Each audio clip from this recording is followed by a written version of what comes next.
Teman-teman yang dirahmati Allah Subhanahu wa taala, di ayat kedua surat Al-Ankabut Allah menyampaikan sebuah sindiran. Allah nyindir dengan bahasa, emangnya manusia pikir Allah akan biarin aja mereka mengatakan kami telah beriman, sementara mereka tidak diuji. Ini Allah lagi menyindir orang-orang yang selama ini berputus asa setelah beriman. Berputus asa setelah berhijrah. Berputus asa dan mengeluh setelah bertaubat. Allah lagi nyindir mereka nih. Seolah-olah Allah bilang, kenapa setelah kalian beriman malah kalian masih berkeluh kesah? Kenapa kalian setelah bertaubat malah menjadi ragu kepada Allah? Kenapa kalian setelah berhijrah malah jadi labil? Bukankah harusnya setelah kalian menyatakan kami taubat, kami hijrah, kami beriman, harusnya iman kalian makin mantap? Dan bukti bahwa iman kalian mantap apa? Bahwa ketika kalian diuji, kalian sama sekali tidak goyah. Jadi Allah Subhanahu wa taala seolah-olah mengatakan bahwa ujian adalah tabiat iman.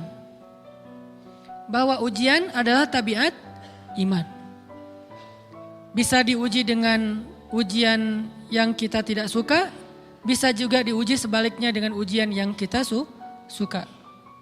Bisa diuji dengan ujian yang sifatnya fisik, bisa diuji dengan ujian yang sifatnya harta, bisa juga diuji yang lebih berat lagi dengan ujian yang sifatnya perasaan. Yang jelas semuanya diuji. Bisa diuji dengan ujian musibah, bisa juga diuji dengan godaan-godaan dari syaitan yang melalui hawa nafsu kita. Bisa diuji dengan kemarahan, dipancing oleh orang lain untuk marah, dipancing di sosmed untuk ngebalas komen-komen mereka, dipancing untuk berdebat, dipancing untuk akhirnya kita saling menjudge, saling menjatuhkan, saling menjelekkan. Ini semuanya bentuknya ujian. Makanya Allah Subhanahu wa taala mengatakan di pembukaan surat Al-Ankabut, kalau ujian itu adalah tabiat iman. Ujian dan keimanan itu nggak bisa dipisahkan. Apa hubungan antara iman dengan sabar? Sehingga Allah Subhanahu wa taala menilai keimanan seseorang itu dengan cara mengujinya. Apa hubungan antara iman dengan sabar? Ternyata ciri yang paling jelas orang yang imannya baik adalah sabarnya. Makin baik imannya, harusnya makin kuat kesabarannya. Jadi orang yang paling beriman itu tidak dilihat dari wawasan agamanya. Itu lebih kepada orang yang berwawasan luas, yang ilmunya banyak. Tapi belum tentu orang yang wawasannya luas adalah orang yang paling baik imannya, belum tentu. Bukankah iblis itu wawasannya luas? Dia mengerti banyak hal yang bahkan kita gak ngerti. Iblis ngerti tentang dunia di langit. Iblis mengerti tentang alam yang ada di surga, alam yang ada di akhirat. Iblis tahu, bahkan udah masuk surga. Jadi ilmu iblis lebih banyak daripada kita sekarang. Tapi kenapa iblis malah tidak sebanding antara ilmunya, wawasannya dengan ketakwaan dan kesolehannya? Karena iblis tidak sabar dengan sebuah ujian. Ujian iblis apa? Eksis. Itu ujiannya iblis. Dia udah lama eksis, followersnya banyak. Setiap dia posting, orang berlomba-lomba jadi first like. Setiap dia posting, di-repost rame-rame. Di YouTube viral. Channelnya tuh paling banyak subscribersnya. Iblis. Coba cari nanti di YouTube iblis. Ada gak channel? Itu udah viral banget loh. Eksis banget. Tiba-tiba datang pendatang baru. Muncul pendatang baru. Pendatang baru ini tiba-tiba melejit. Followersnya langsung nambah. Kejar-kejaran akhirnya disalib. Pas lagi kayak gitu dia gak kuat dengan ujian nama besar, ujian eksistensi, ujian popularitas, ujian siapa yang lebih dihargai, ujian-ujian kayak gitu. Sama kayak kita kadang-kadang ngerasa udah banyak jasa dalam sebuah organisasi, udah banyak jasa dalam sebuah komunitas, udah banyak jasa dalam sebuah lingkungan, masjid, sekolah, organisasi, teman-teman. Kita yang paling sering berkorban. Tapi ternyata yang eksis, yang masuk media, yang masuk TV justru orang lain. Itu kan ujian ya. Nah ini nih yang kadang-kadang ujian namanya zulzilu, diguncang perasaannya. Bukan diuji dengan fisik, kadang-kadang ujian sakit, capek, lelah, buat kita bisa kita lalui tuh dalam sebuah organisasi nih. Kita lagi bikin kegiatan sosial, baksos. Di sekolah, dengan OSIS-nya, dengan ROHIS-nya, di kampus, dengan BEM-nya, dengan LDK-nya, kita bikin acara baksos. Kan effortnya lumayan ya. Kita begadang untuk meeting, kita survei lapangan, kita kerja malah tidur sehari cuma 1,5 jam, 2 jam. Fisik kita lelah, fisik kita capek, kadang sampai sakit. Sampai dirawat di rumah sakit gara-gara kena misalnya tipes gitu, gara-gara kita habis-habisan bekerja, itu buat kita gak masalah. Ujian fisik kita lalui. Dan besok mau ngadain lagi, kita yang paling semangat dan aktif. Gak masalah capek juga. Gak masalah juga kita lelah, gak masalah kurang tidur, gak masalah berjalan jauh, gak masalah. Satu, ujian harta. Kita yang justru nombokin. Kita yang nalangin dulu modal-modal untuk kegiatan-kegiatan tersebut. Kalau ternyata gak tercover dananya, akhirnya gak bisa dibalikin talangan kita, gak apa-apa, kita ikhlas. Kita berkorban dengan harta kita. Butuh apa? Saya bayarin. Butuh apa? Kita lewatin ujian harta. Tapi begitu ujian perasaan, kita udah capek, lelah, kurang tidur, nombokin, nalangin habis-habisan. Ternyata teman kita yang jadi ketua panitia ada kadang cuma masalah itu doang. Atau dia yang jadi PR-nya. Yang namanya PR ketika diliput oleh media kan dia yang muncul mukanya kan. Akhirnya diundang oleh misalnya hitam putih lah atau apalah. Kok dia yang muncul di sana? Atau diundang berdua, tapi sampai di sana dia yang banyak ngomong, kita diam aja. Pulang-pulang pundung. Begitu besok mau ngadain lagi, udah gak mau terlibat. Left group. Kenapa itu terjadi? Ujian zulzilu, perasaan. Itu yang dialamin oleh iblis. Iblis rela banget disuruh beribadah, sujud beribu-ribu tahun, kuat iblis. Kalau kita mungkin jidatnya hitam, kalau iblis mungkin udah kepala-kepalanya hitam, saking rajinnya sujud. Wah, ibadahnya udah ribuan tahun. Iblis disuruh berkorban dengan harta yang dia miliki, dia kasih aja semuanya. Tapi kalau disuruh dia ngalah dari Adam untuk memimpin alamin, menjadi khalifatullahi fil ard, menjadi pemimpin wakilnya Allah di muka bumi, buat iblis ini berat. Kenapa dia? Ana khairum min, saya lebih baik daripada dia. Saya lebih senior daripada dia. Saya lebih sehat daripada dia. Saya lebih keren daripada dia. Saya lebih. Ujian emosional, ujian ego, ujian perasaan. Itu yang lebih berat buat kita. Kadang sakit dan dirugiin orang lain, teman segala macam kita masih oke lah. Selama ini asal kita ngumpul selalu gua yang bayarin, oke deh gak usah dibahas. Baru dibahas nanti pas sakit hati. Kalau belum sakit hati kan gak dibahas kan? Gak apa-apa deh kita terus yang bayarin, kita traktirin ngopi apa segala macam. Gak pernah dibahas. Kebersit sih di benak kita, cuman gak mau dibahas. Kenapa? Udahlah biarin aja, easy going. Kemudian kayak kita yang capek harus rempong sana kemari segala macam. Selalu acaranya di rumah kita, akhirnya kita yang bayarin, kita yang rempong, nyiapin segala macam, bebersih sendiri. Tapi begitu ada yang nyakitin perasaan kita sedikit aja, semua itu balik lagi. Dari dulu ya. Nah, keluar kan? Kenapa? Dipancing oleh ujian perasaan. Jadi ternyata yang paling berat itu adalah zulzilu, diguncang perasaannya. Kita kadang-kadang habis-habisan buat seseorang, gak masalah.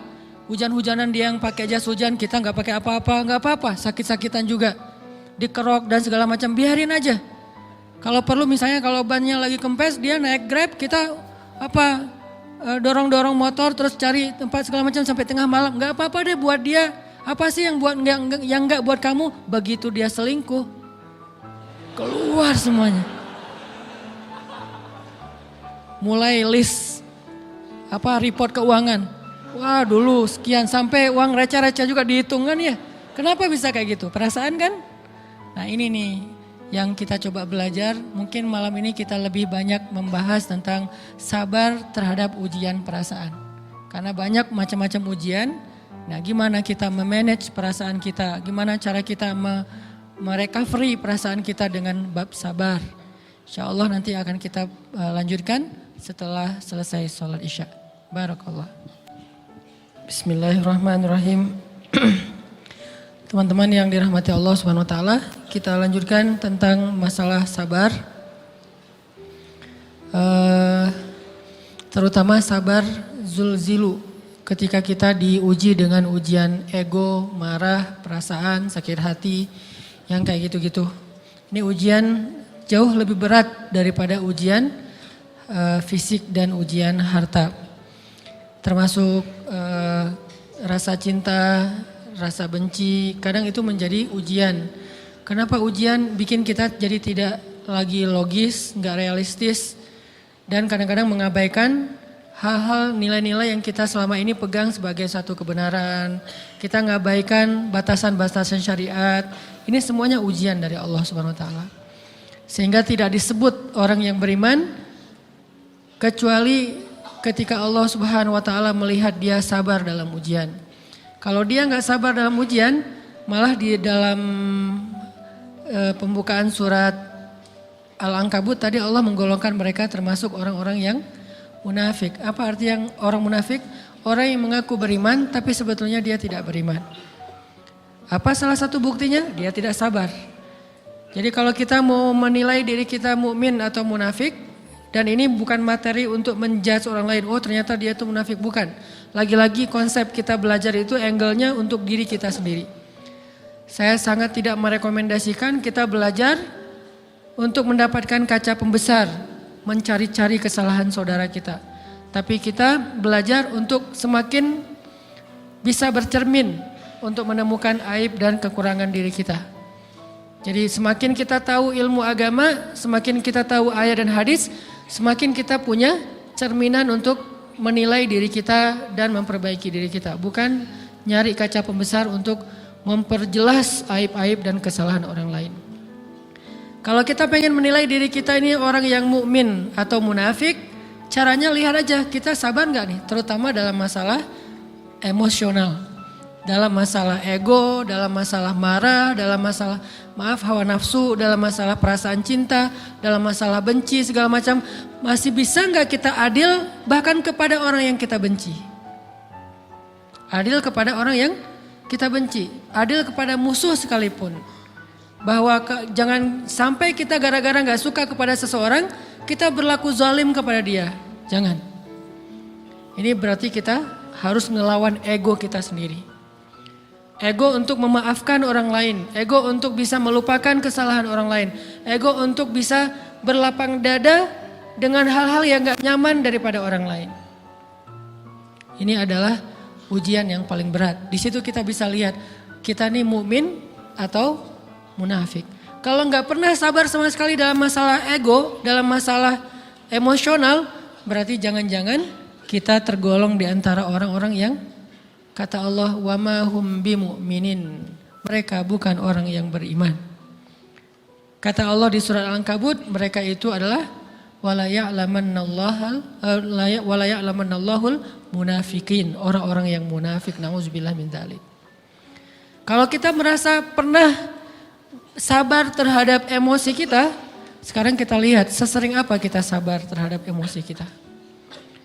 Maka derajat seorang mukmin tergantung tingkat kesabarannya. Ada yang orang sabar hanya kalau disakiti dengan satu kata. Ada yang sabar dengan satu kalimat. Ada yang sabar dengan satu paragraf. Ada yang sabar dibully rame-rame juga dia sabar. Berarti lahum darajatun inda rabbihim. Orang beriman juga bertingkat-tingkat. Dan tingkatan itu tergantung tingkat kesabaran kita dalam menghadapi ujian, salah satunya ujian emosional kita, perasaan kita.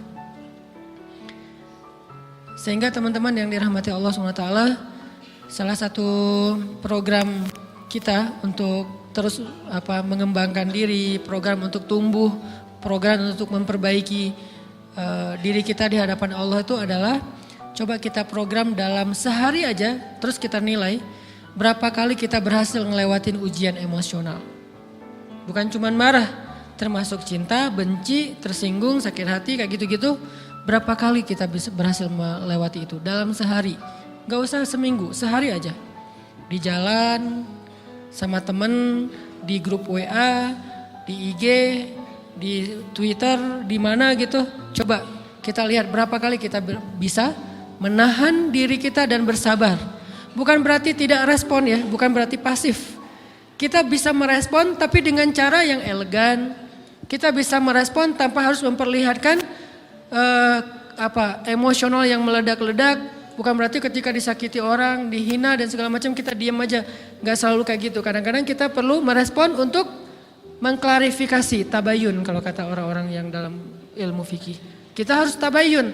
Tapi tabayun dengan marah itu beda. Tabayun dengan mencela itu beda. Sehingga kita mencoba menahan diri berpikir, aduh capek kalau gitu. Tapi kan ini bagian dari pembelajaran. Makin terbiasa kayak gitu, terbiasa elegan, maka otomatis jadi nggak terlalu repot lagi. Kan awal-awal bersikap pengen yang bijaksana, yang elegan, yang dewasa. Itu kan kadang-kadang harus diusahain ya.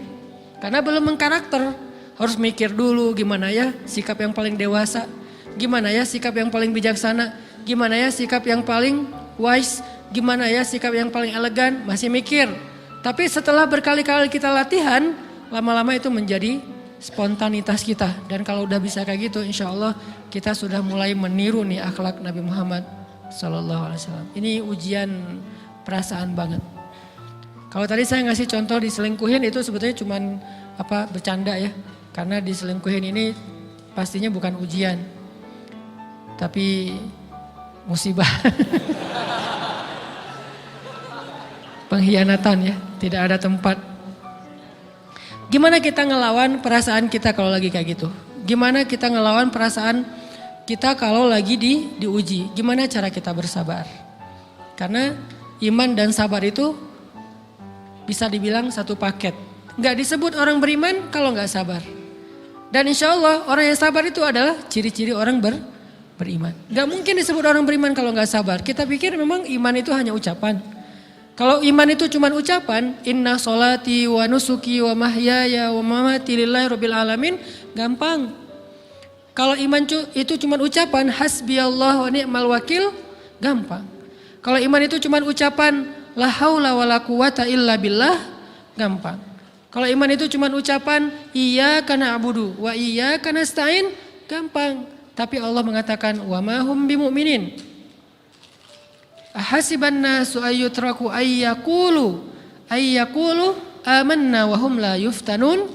Emangnya cukup dengan hanya mengatakan kami telah beriman lalu tidak diuji? Ternyata iman adalah sabar dalam ujian. Jadi enggak mungkin orang disebut beriman sementara dia tidak sabar, sementara dia emosional, sementara dia temperamen, sementara dia orangnya meledak-ledak, sementara dia orangnya mengeluh, sementara dia orangnya berputus asa. Enggak mungkin. Karena ulama mengatakan la tayasu. La tayasu, jangan berputus asa. Fa innal ya's laisa min akhlaqil muslim atau mukmin. Karena sesungguhnya keputusasaan bukan di antara akhlak orang yang beriman. Orang yang beriman itu tidak pernah berputus asa. Serumit apapun masalah kita, kalau kita punya yakin sama Allah bahwa Allah ala kulli syai'in qadir, maka kita pasti akan punya harapan. Kalau kita yakin bahwa Allahu Akbar, sebesar apapun masalah kita, Allah lebih besar daripada masalah kita kan? Bukankah kita mendengar Allahu Akbar, Allahu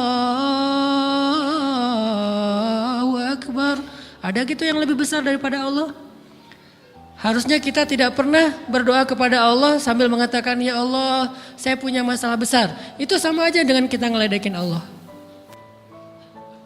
Sama aja kayak kita datang ke teman kita bilang gini, saya mau pinjam duit. Enggak akan banyak kok, saya tahu kamu kalau kebanyakan kamu enggak akan sanggup. Kan enggak mungkin kita ngomong gitu kan ya. Saya lagi banyak hutang nih. Saya mau minta tolong sama kamu. Insya Allah saya enggak akan minta seutuhnya. Saya tahu kamu juga kurang duitnya. Saya minta dikit-dikit aja lah. Kan enggak gitu kan cara kita minta tolong. Sama aja kita doa, ya Allah saya punya masalah besar. Ngomong ke Allah punya masalah besar. Kalau kita ngomong ke manusia kayak gitu wajar. Tapi ke Allah, ya Allah saya punya masalah kecil nih. Apa? Ada hutang sedikit, berapa? 100 M. Allah kan ghaniyun, maha kaya. Jadi jangan pernah mengatakan 100 M itu besar di hadapan Allah. Kita ngeremehin Allah banget. Bukankah Allah maha kaya? Jangan pernah mengatakan bahwa musibah kita, ditinggalkan orang yang kita cintai, dibully seluruh dunia, itu besar di hadapan Allah. Bukankah Allah cukup buat kamu, kata kamu? Inna sholati wa nusuki wa mahyaya hasbiyallahu wa ni'mal wakil. Jadi Allahu Akbar. Sehingga kalau kita berdoa, ya Allah saya punya sedikit masalah. Bukankah Umar pernah mengatakan, ya nafsi, idza daqat alaikid dunya, fala taquli ya rabbi indi hammun kabir, faquli ya hammun indi rabbun kabir. Wahai jiwaku, kalau kamu merasakan kesempitan, kegalauan, bingung, sakit, jangan pernah kamu mengatakan ya Rabbi saya punya masalah besar. Tapi katakanlah wahai masalah saya punya Rabb yang maha besar. Iman dan harapan, berharap itu nggak bisa dipisahkan. Iman dan sabar itu nggak bisa dipisahkan. Iman dan berserah diri atau menyerahkan urusannya, tawakul atau kita nyebutnya tawakal, nggak bisa dipisahkan. Bagaimana kita mau menyebut diri kita mukmin sementara kita nggak sabar ketika diuji dengan perasaan? Alhamdulillah kalau kita selama ini masih bersabar dengan ujian fisik. Ujian fisik yang setiap hari kita alamin apa? Lelah, capek, pulang kerja, pulang sekolah, pulang dari kampus, ngaji. Capek kan? Belum lagi macet-macetan, belum mandi pula. Dari tadi pagi, dari semalam kurang tidur. Dan segala macam, lelah, capek, ngantuk. Kadang-kadang sampai drop kesehatan kita. Kita bisa laluin itu, gak apa-apa capek-capek juga, yang penting saya pengen belajar. Jalan nih jauh-jauh, ada yang dari Sumedang, ada yang dari Lembang, ada yang dari Banjaran, dari mana-mana datang pengen ngaji. Jarak jauh gak apa-apa, macet gak apa-apa, lelah gak apa-apa, habis duit gak masalah. Tapi sampai di sini kesenggol dikit aja sama teman kita, dalam ucapan mungkin, dalam ekspresi kadang-kadang kita senyumin gak dibalas senyum, atau mungkin hal-hal sepele. Itu bikin seolah-olah amal kita yang udah habis-habisan tadi jadi berkurang sampai habis pahalanya. Ujian perasaan. Kadang-kadang datang ke sini nggak ada rasa tidak nyaman sedikit mungkin dengan teman kita atau dengan orang yang di sebelah kita. Akhirnya kita merasa tersinggung, akhirnya kayak jadi berlebih-lebihan. Di tangga, di pintu, pas keluar, di tempat wudhu, di mana. Hal sepele sebetulnya, tapi mengganggunya bukan fisik kita. Yang terganggu bukan harta kita, tapi yang terganggu perasaan kita nih, rasa nyaman kita yang terganggu. Seolah-olah hilang semuanya. Jadi gak berarti, ini namanya ujian teman-teman. Mudah-mudahan kita bisa istiqomah dalam masalah perasaan ini.